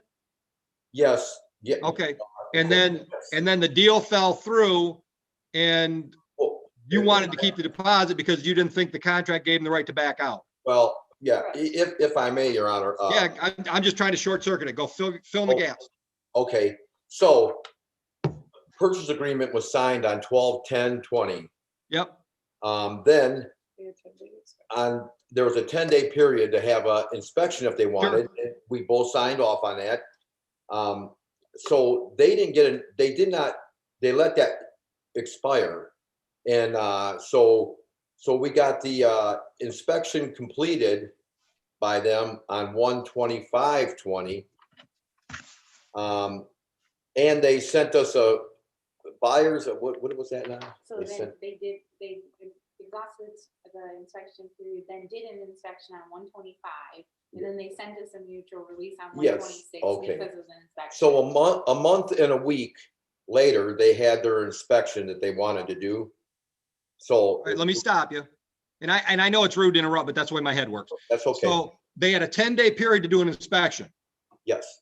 Did you ever give them more than 10 days? No. So their inspection took way more than 10 days to do. 5 weeks, yeah. All right. So after 10 days, I'm assuming, correct me, but after 10 days, I'm assuming you folks are thinking, all right, we got this thing sold. We haven't heard anything. Well, I just figured they're not going to do an inspection and we'll just go to get it, right. Closing and right. be done. So then 5 weeks later, they do the inspection, and based on whatever the inspection was, they said, we're out. We want our money back. Yeah. And they went ahead. They did not get the mutual release from us to give that girl her money. Right. Gap didn't get your signature because you didn't want her to give them the money up. Yeah. So they just gave it to her anyway. And right. Sure. Why not? Yeah. Okay. So in addition to the 3,000, are you seeking any other monies? We don't have. I don't think there's anything, Your Honor. Really. You want your court costs or any? Did you out of pocket expenses? Maybe just the court cost, if that's something that is a. Oh, you're entitled to ask for court costs. Okay. I'm looking for the receipt. Usually it's easy to find, but because I'm in a hurry, it's not. Looks like $94 is what you paid to file.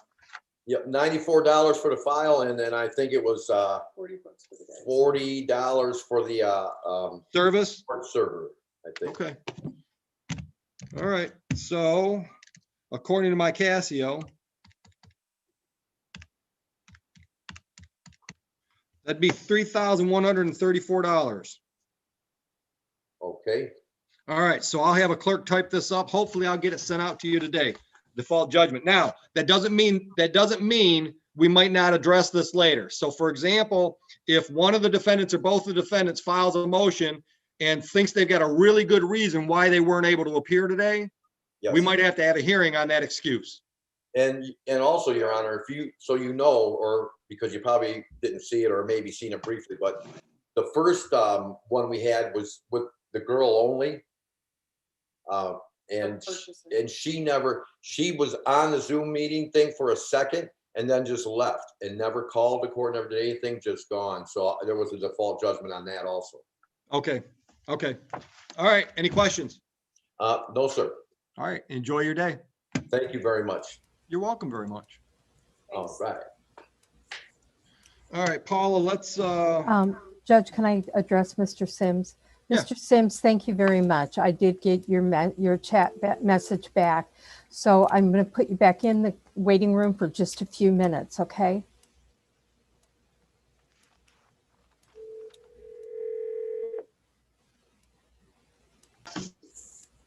And I'll bring in Mr.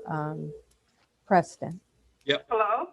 Yeah, so you Tabitha Beasley, Yes, Basley, how do you say it? Basley. Basley. All right, give me just a minute, ma'am. I've got you on my speakerphone in the courtroom and I'm bringing the attorney in on Zoom. Okay.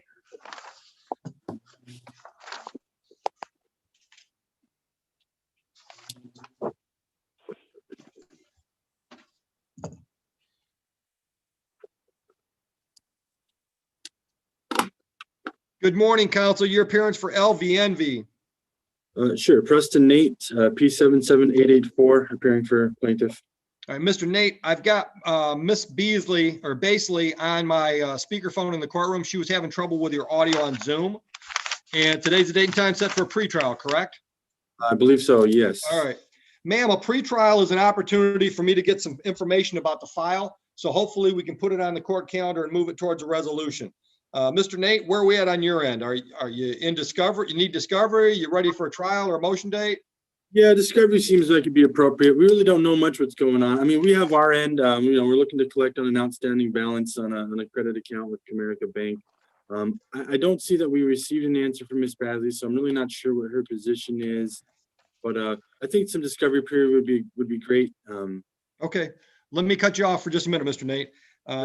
What we got from Miss Basley, what we accepted as her answer, we received November 5 here at the court. And it's real short, so I'm just going to read it to you. My name is Tabitha Basley. I have a responsibility and agree that I owe the balance of $9,111.32. I will contact the plaintiff attorney to make payments a month-to-month base. So it sounds like she wants to work something out. Miss Basley, is that correct? Yes.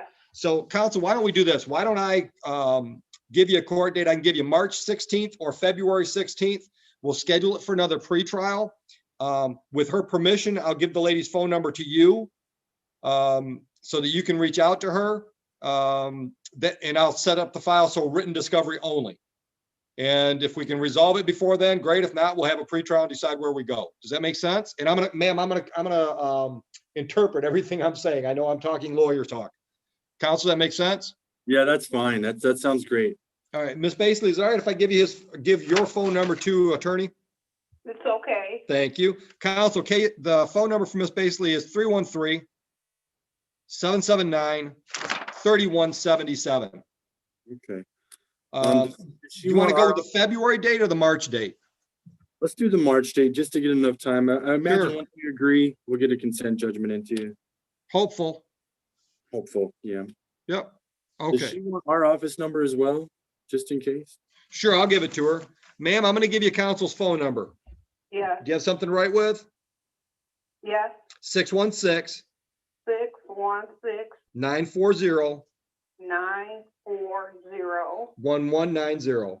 1190. All right. So what I talked about when I said discovery is an exchange of information. So it's possible that counsel might send you a list of questions and say, answer these questions. Did you borrow money from Comerica Bank on such and such a date? Was the amount you borrowed, blank dollars? Things like that. It's a two-way street. So if there's information that you think you need from Comerica to help you prepare to defend this case, you can ask counsel for that information. I need to explain all that, even though it sounds like we're not going to have to do much of that if we're talking about a settlement. Understood? Hello? Yes, ma'am. Yes. I don't need to contact them because I admit to everything. No, I know right what I have done. Right. And that's what I just said. I need to explain how the process works, even though we're probably not going to go through much of that process. because you've admitted your debt and just want to work out a payment plan. We'll likely wait for a phone call or contact before sending anything. All right. So Okay. you've got their phone number. They've got your phone number. I'm going to wish you luck. Hopefully you can work something out. Okay, should I give them a call today or? Please, yeah, call our office today if you'd like. Yep. Mr. Nate said today's great. Okay. And Okay, thank you. We're going to set this on our end. We're going to set it for another pretrial on March 16th. If you folks work it out before then, you don't have to deal with me anymore. Okay, So there's an extra incentive to work it out. You don't have to talk to me again. okay, All right. okay, yeah, Good luck, ma'am. okay, thank you. Thank you, Your Honor. I appreciate it. Counsel, enjoy your day. You too. Judge, I'm going to find out who the Galaxy is, and then I'll bring in Carrie Seib and Danny Horan. That's on Mid Apartments versus Ruby Markham. What happened to Discover Bank? I thought we had somebody on that one. We do, but they checked in after Carrie Seib and Danny Horan. Who's scheduled first? They're scheduled at the same time. Okay.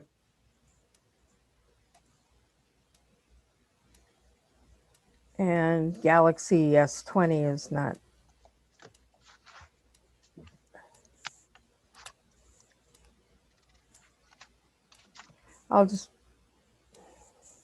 There he is. Good morning, sir. Hello? Can you tell me what your name is, please?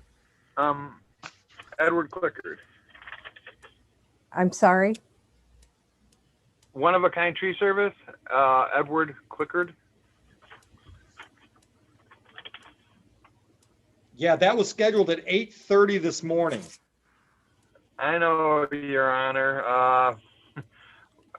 I woke up without any power in my house at all today for some reason. We're working on that right now. All right, so this was on the no progress docket because nothing had happened on this file. So what's going on that we haven't heard from you or the other side? It was taken care of. Miss White came through and paid everything up. Oh, then fine. I'll just dismiss the file. How's things going? I know you probably don't remember me. Oh, excuse me. I'm Dawson Dakins, foster There you dad. go. Yeah, yeah. Things are nuts, just like the rest of the world. Yeah. Uncle Eddie. So what happened? What happened to your power? We didn't have that bad weather last night, did we? No, it happened to be one of our customers. We take credit and we do everything. And one of our customers paid our electric bill with her credit card. Then after she paid it, she canceled it. Great. So when we woke up this morning, we said, well, we called the DT. They said, I said, we paid it. And they said, well, it was canceled. So some customers do that, some don't. I mean, I have a tree service people that pay. I take credit. Yep. All down the line. I get checks every month for 500, 200, 1,000, or whatever it is, depending on the person. Because not everybody can afford to have them monsters taken down. Sure, sure. Yeah. Well, good luck with your electricity. I hope you get it back on. All right. Take care. Right. Thank you, Your Honor. You too. Bye. All right. Who are you bringing in then? Carrie Seib and Danny Horan. They're the. Yep.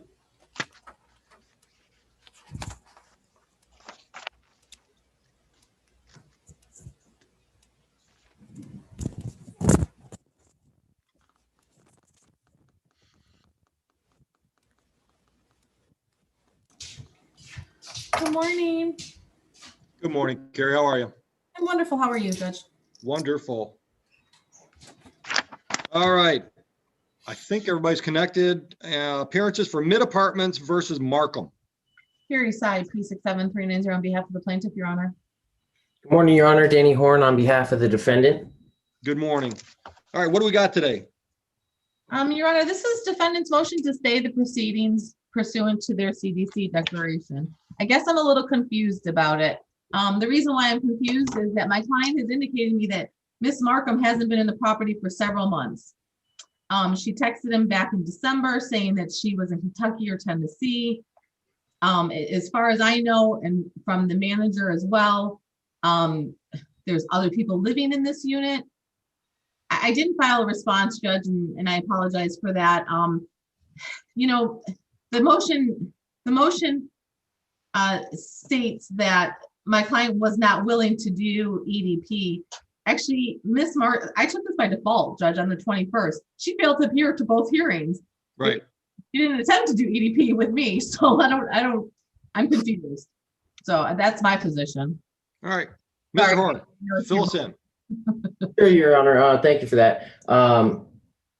Really, this is just about the protections from physical eviction under the CDC moratorium. Whether or not somebody's been physically in that property, as the motion states, Ms. Markham was actually contracted COVID at one point and had to enter into quarantine.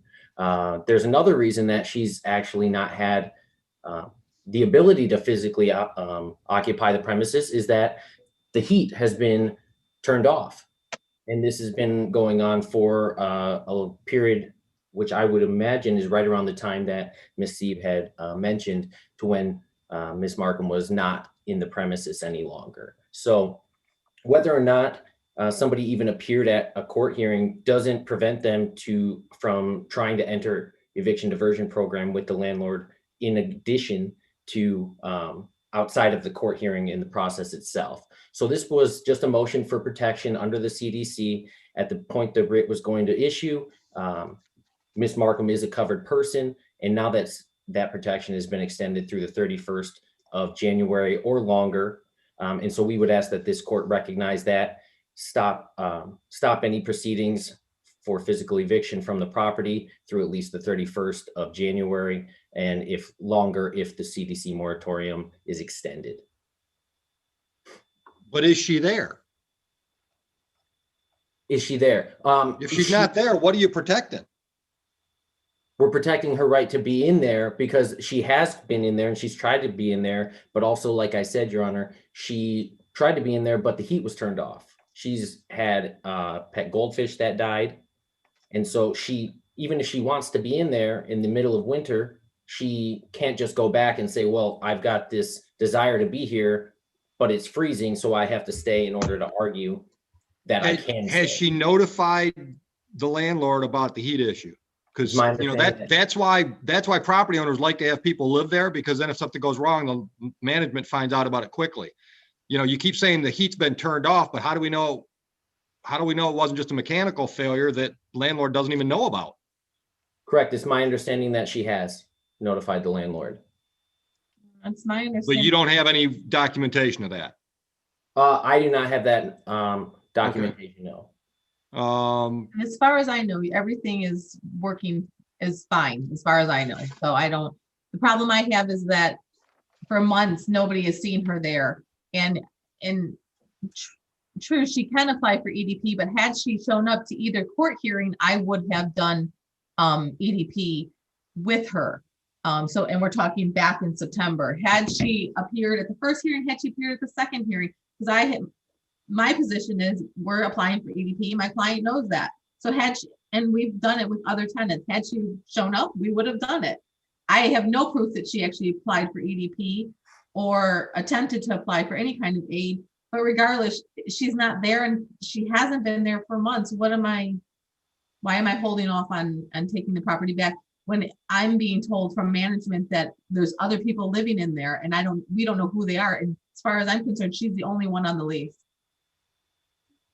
And again, it's the CDC order protects her from physical eviction. And if there's an issue with the heat, to expect somebody to be physically present, especially when they've had to go through COVID and become immunocompromised, and then also to expect them to be physically present when they have to then quarantine. Well, Mr. Horn, you're not being fair. Okay. There's no indication that anybody knows there's no heat there except your client. So that's A, that's the problem. B, if she's got squatters living in there, then no, you don't get to protect their rights under her name. And I would ask, where's the proof of that? I've got as much proof that there are squatters there as I have proof that there's a heat problem. You're telling me there's a heat problem. The other attorneys tell me there's squatters. The heat or problem. People that aren't on the lease. Maybe they shouldn't be called squatters. So right. I'll tell you what, I'm willing to adjourn this for a week so you both can get some actual information instead of just a bunch of hearsay. But I'm not going to prevent a writ when this woman has no intention of moving back there. So if it's the heat issue, let's get some heat on, and then we can talk about protecting her interest. But if she's got other people living in there that aren't on the lease, that's not fair to the landlord and all the other tenants. Judge, can I just let Judge Person know I'll be right there, please, just real quick? Sure, I'm gonna look at another date. Okay, Judge, I'm on with Judge Oakley. Can I have 2 seconds? I'm just finishing up. Oh, sure. Just give me 2 seconds. I promise. I'll be right back.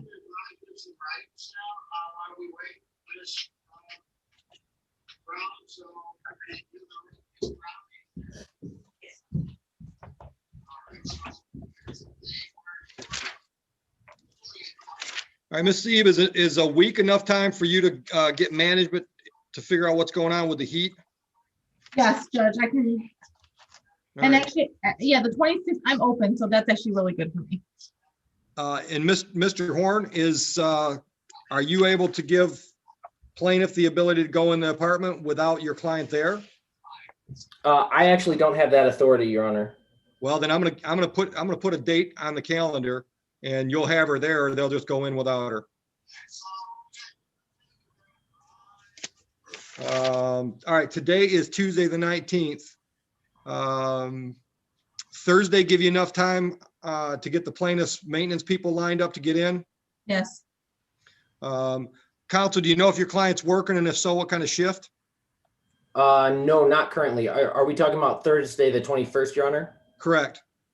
I want to get management in there to find out if there's a heat problem, what it is. Understood. I don't know. I don't care if we do it morning or afternoon. Anybody got a preference?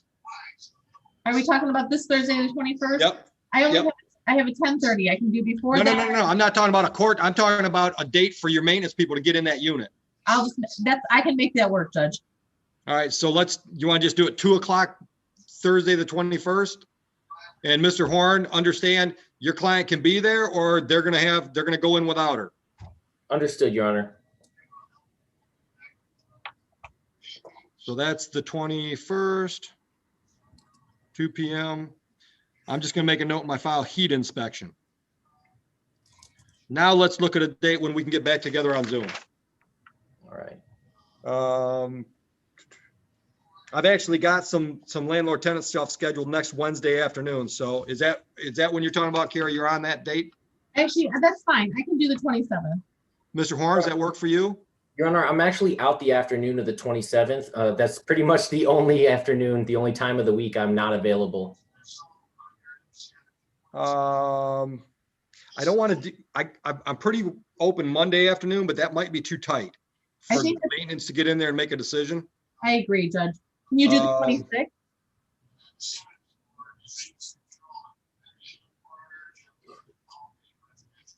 Could we do it in the morning to 26 Tuesday? I can. Mr. Horn? All right. Let's see, I'm doing arraignments that morning. I don't care. We can do it 10:30 or we can do it first thing in the morning. And when I say first thing, Paul and I are both here by 8. So we're 8:30 in the morning, 9 o'clock. 8:30, 9 o'clock. I don't care, Danny. You pick. Either one of those works for me. So let's do 8:30 so you can get headed off to and prepared for your arraignment, Your Honor. All right, so that's the 26th. Okay, so just so we're clear, I'm hoping that on the 26th, we've all got a lot more information. We'll know if there's a heat problem, what it is. Yep. And Mr. Horn, talk to your client. If she's got people living in there that aren't under the lease, I'm going to guess that's probably a lease violation. So and here's my thing. I'm not going to let her use the CDC to play games. CDC's supposed to protect people so they don't get evicted. If she's not living there and she's got other people living in there, that's an improper use of this plan. Oh, I understand that, Your Honor. All right, so we got a plan. Heat inspection Thursday. See you both Tuesday morning, and we'll see where we're at. Thank you, Your Honor. Judge. All right, enjoy your day. Thank you, you too. Bye, Carrie. Bye. We have one last case. Jason Sims is the attorney for Discover Bank and Daryl Curtis. They're the last two, I think. I got two files we never called, though. Tuscan Manor versus DeRosa and Security Credit versus Cross. Tuscan Manor scheduled at 1:30. Oh, that's this afternoon. Yeah. And what was the other one? Security Credit versus Cross. I didn't get anybody checking in on that at all, either the attorney or the defendant. Well.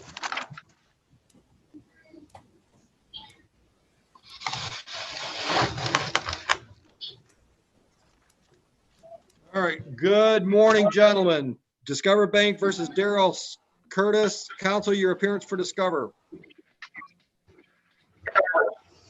Yes, Counsel, your Jason appearance. Sims, P66048 for Discover Bank, Your Honor. Thank you. Mr. Curtis, can you hear me okay? Yeah, can you hear me? Wonderful, yes. All right, let's see what we got here. Mr. Curtis, you have filed a motion for installment payment plan at $50 per month, correct? Yes, sir. And the current judgment balance is over 22 grand, also correct? Yes. Okay, your motion is denied. I don't extend payments out more than a couple years. I'm certainly not going to do it for a couple decades. Well, So you can use this opportunity to suggest another payment amount. Perhaps we can address that. But if your financial situation is that bad, you need to file bankruptcy. I'm not going to give you an installment payment plan that takes literally 30 or 40 years to pay off. I want to That's do without it. interest. I want to do what's right. But can we lower the payment somehow? Lower them from what?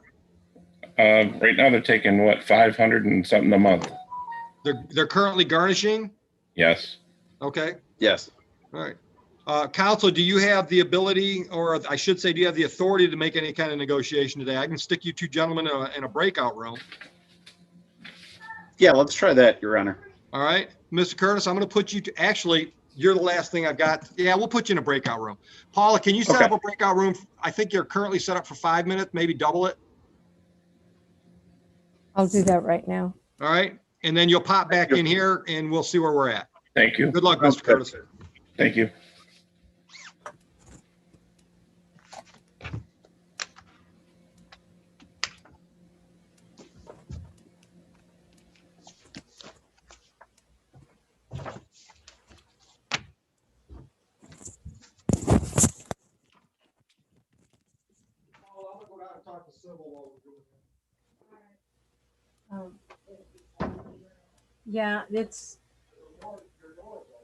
Yeah, that's why, because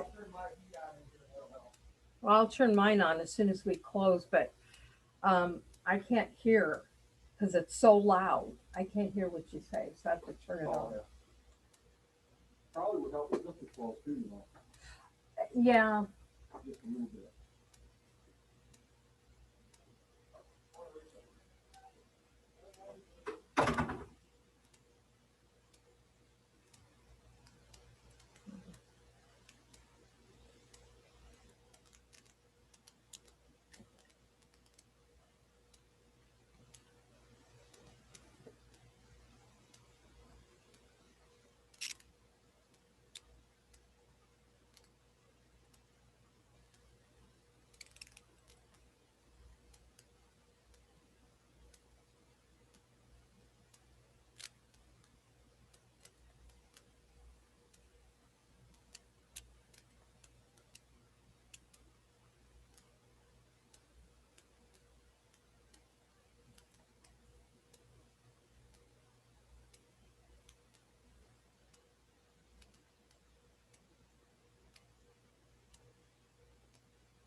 Attorneys, they're trying to talk on it.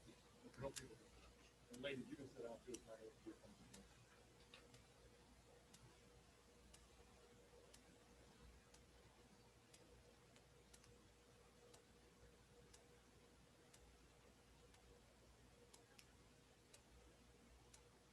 However you want to do it.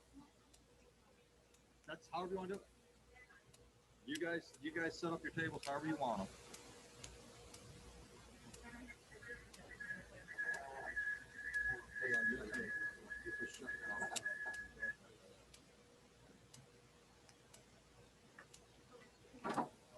They ready yet? Hang on just a Still in second. breakout?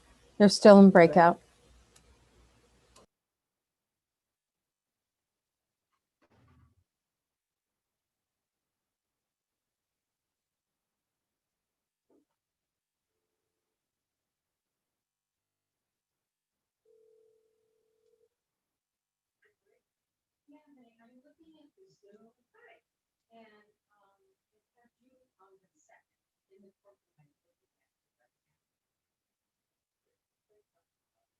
You put something on my desk that said you wanted to make sure we sat on that date on 11/2. No, not 11/2. Oh, 10/7. Yeah. Why did they put it out now? I don't know why. But okay. Thank you, darling. Bye.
Paula?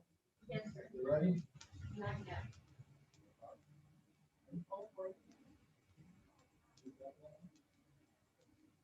What'd you say?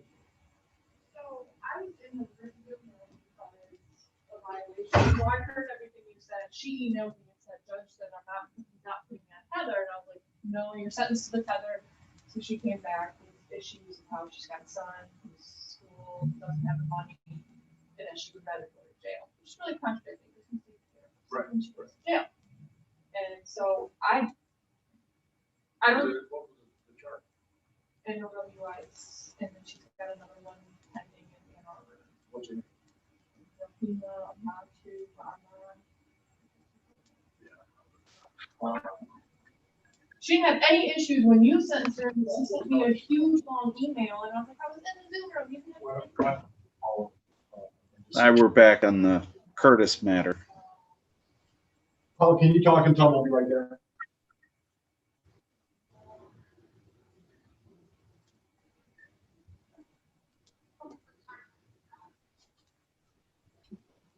I hope. Mr. Sims, Judge will be right in. Okay. Where's the other party? I We told him lost which him on button to Zoom. press. You know what? I told him It'll what take- button to he's still in. press. That's okay. I'll close it out for him. It'll take him 10 okay. seconds to get in. All right. I only give you 10 seconds to get out of there. He should be coming back now. Perfect. Thank you. All right, we're back on the record. Discover Bank versus Curtis. Everybody can hear me all right? Yes. All right. Sure can. Counsel, where we at? Your Honor, we're in a position where we can lower the payments down to $420 a month. We'll allow them to start those payments, I guess, in February. Really didn't discuss a start date, Daryl. But we did go over what the important part was, which was get a copy of this order over to your employer right away. Yep. Okay. Okay. And what I'll do, This Mr. February. Yes. Go ahead, Counsel. This February start date, that'll be the first date that the 420s start. In the meantime, they should stop withholding as soon as they get a copy of the order. Okay. Mr. Curtis, when do you want to start in February? You can start it right from the beginning if you need to. I like Fridays, so why don't we do it on the 5th and the 5th of every month after? Okay. That's good. Thank you, sir. All right, and what I'm going to do is I'm going to get an email address from you, and I'll have my civil department email this to you. Okay. Go ahead. Hang on a second. Let me get her email. right. Okay. Hang on.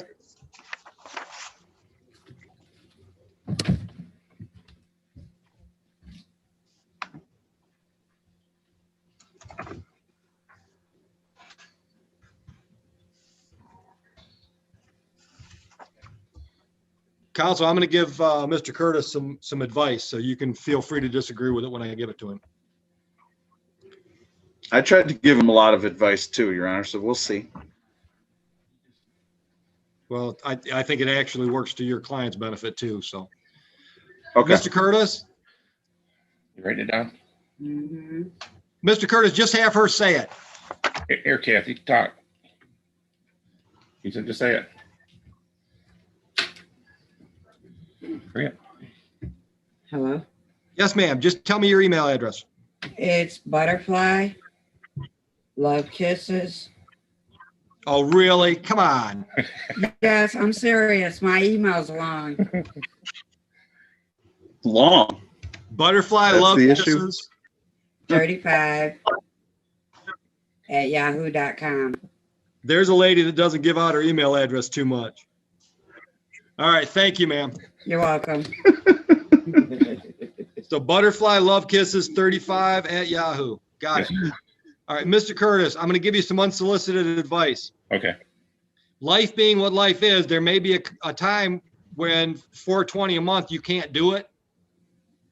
Don't just stop making payments. Okay. All right. If you have to file with the court to modify this plan, I'm going to suggest you contact counsel's office and see if they'll work with you while you get through a rough patch. Okay. But as long as you're, and I'm just giving you 30 years of experience here. And Okay. as long as you're on track, making those payments like clockwork, if you have a problem where you need a little bit of grace, they're much more likely to work with you if you've always been there early on the monthly payment. Okay. Now, Okay. will this 420 still come out of my check like it is now? You might be able to set that up with your employer, but that'll Okay. be between you and the employer. See, here's the thing. The employer has to bite the bullet on the extra paperwork to do a garnishment Okay. because there's a legal responsibility that the landlord has. Okay. Once you've entered into an agreement with the plaintiff, your employer might say, we're not doing all that extra book work for you. Okay. Would you agree with me, Mr. Sims? Yes. All right. But one way or the other, you got to make sure that 420 gets to them February 5 and thereafter. Okay. All right, and I wish you luck, sir. Any questions? No, I appreciate it. All right, counsel, we all set? Oh, wait a minute. Yes, we're all set. How do I get the form again? I'm gonna email this. What I Butterfly just signed, kisses. I just signed Okay. the order at $420 a month starting February 5. I'm gonna have that emailed to you, hopefully within the hour. I appreciate it. Thank you. You're welcome. Good luck with your employer. Thank you. Counsel, enjoy your day. You too. Thank you. Thank you very much. You're welcome, sir.